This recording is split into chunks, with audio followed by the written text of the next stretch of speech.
नमस्कार किसान भाइयों। आज हम पुनः महामहिम के सानिध्य में उनके ऑफिस में मिले हैं।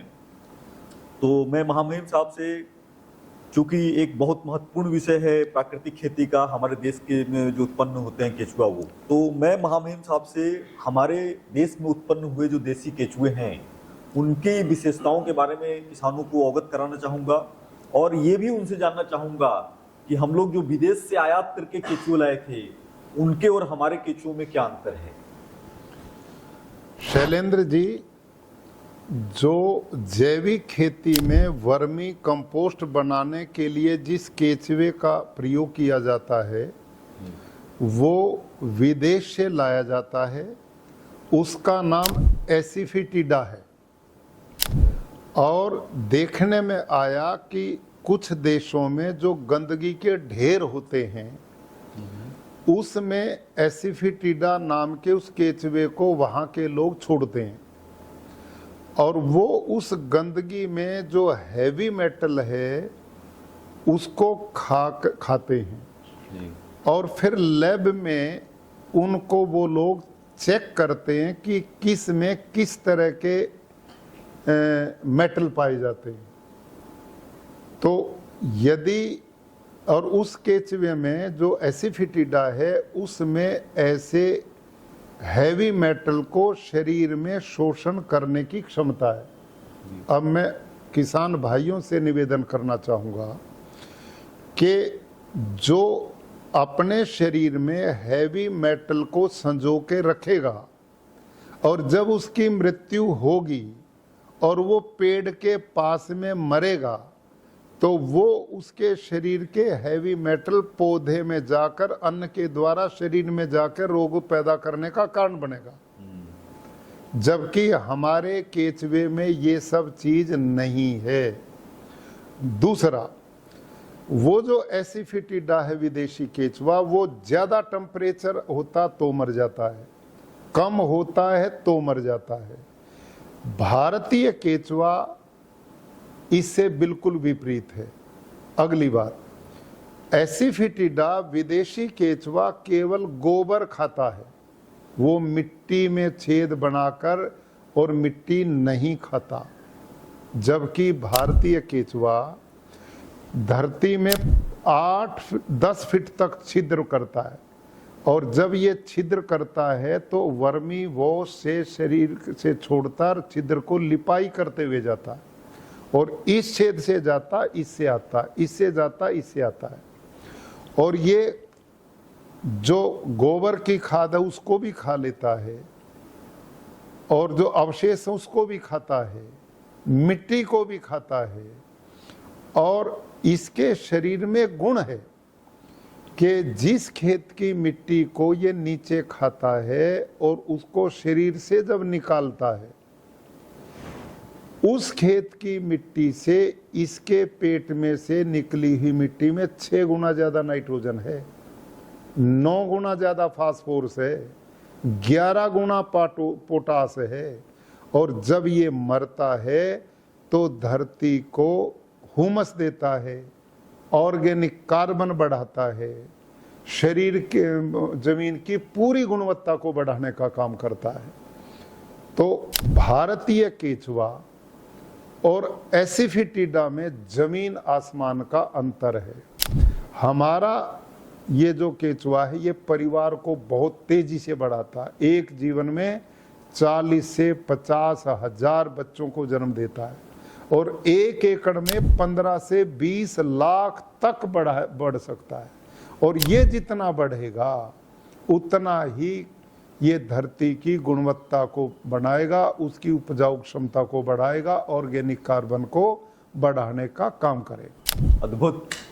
तो आप सभी किसानों को, मेरे को लगता है कि आप लोग मतलब देसी और जो विदेशी किसान मतलब केचुओं के बारे में साहब ने बहुत अच्छे तरीके से बताया। साहब एक मतलब छोटी सी मतलब और भी इस चर्चा को बढ़ाना चाहेंगे कि अपना जो देसी केचुआ है उसमें जो हम लोग गौमूत्र और जीवामृत और ये सब सारी चीज़ों का प्रयोग करते हैं, तो उससे इनका जो है कैसे वृद्धि होती है, थोड़ा ये मतलब किसानों को आपने बहुत अच्छा क्वेश्चन किया है। उदाहरण के लिए किसान भाइयों, इस समय रासायनिक खेती ने सूक्ष्म जीवाणु और केचुए को लगभग मार दिया है, लेकिन अब भी धरती के नीचे कुछ केचुए यूरिया डीएपी की कीटनाशक से डरते हुए बचते हुए समाधि लिए बैठे हैं। आप एक परीक्षण कर सकते हैं, अपने घर से अपनी गाय को जंगल के लिए बाहर खोल दो।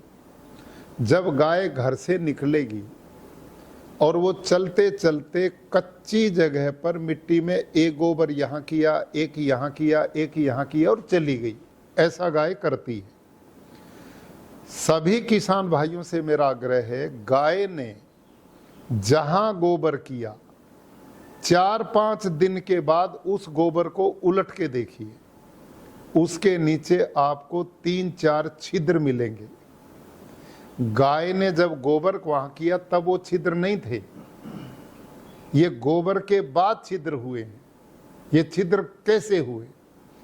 जब गोबर धरती पे पड़ा और धरती के नीचे समाधि लिया हुआ केचुआ और मित्र जीव जो नीचे हैं, उनका भोजन है गाय का गोबर। वो उसकी गंध पाकर धरती फोड़कर छिद्र बनाकर उसे लेने के लिए आ गए। ये है गाय के गोबर में एक करिश्मा जो आकर्षित करता है केचुए को, क्योंकि ये उनका भोजन है। और उससे जब वो बाहर आएगा, उसको अनुकूल वातावरण मिलेगा, वो परिवार बढ़ाएगा तो उससे धरती के लिए अपना शरीर त्याग कर ऑर्गेनिक कार्बन देगा। और जीवित भी वो इतना काम करता है कि केवल वो फास्फोरस, पोटास और नाइट्रोजन ही नहीं बढ़ाता, वो जो धरती में छिद्र करता है, धरती को सारी को ऑक्सीजन मिलता है और धरती को नीचे से जुताई का काम करता है।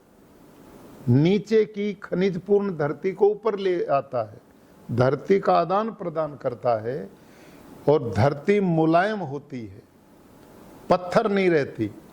और इन्हीं केचुए के छिद्रों से वर्षा का जल जितना भी है वो सारा नीचे भूमिगत चला जाता है।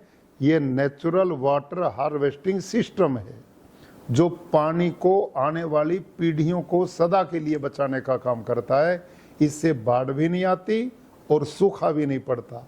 पहले भी मैंने निवेदन किया है, जब अकाल पड़ेगा तो भी पौधा नहीं सूखेगा और वर्षा ज्यादा होगी तो बाढ़ नहीं आएगी। दोनों कामों का निस्तारण ये केचुआ करता है, जिसको हमने रासायनिक खादों से मारने का काम किया है।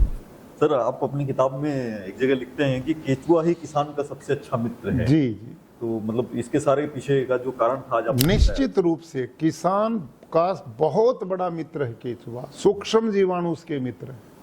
इनको बढ़ाएंगे तो किसान बचेगा। जी जी। तो किसान भाइयों, मुझे लगता है कि ये एपिसोड आपको बहुत पसंद आया होगा। साहब ने केचुआ और खास तौर से जो विदेशी केचुआ और हमारे देसी केचुए के बीच का अंतर बहुत अच्छे से समझाया।